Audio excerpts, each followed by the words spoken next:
বুবু টুবু টিভির নতুন গল্প পিপিনের বাড়ি। হ্যালো বন্ধুরা, আজ আমি তোমাদেরকে পিপিনের গল্প বলবো। অনেক দিন আগে অ্যান্টার্কটিকার বরফে ঢাকা জমিতে একটি সুখী পেঙ্গুইন পরিবার বাস করত।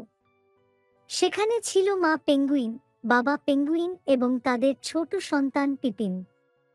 এই পরিবারটি বরফের উপর স্লাইড করতে এবং ঠান্ডা জলে ডুব দিতে খুব পছন্দ করত। কিন্তু তার থেকেও বেশি, তারা তাদের নিজস্ব একটি আরামদায়ক বাড়ি বানানোর স্বপ্ন দেখত।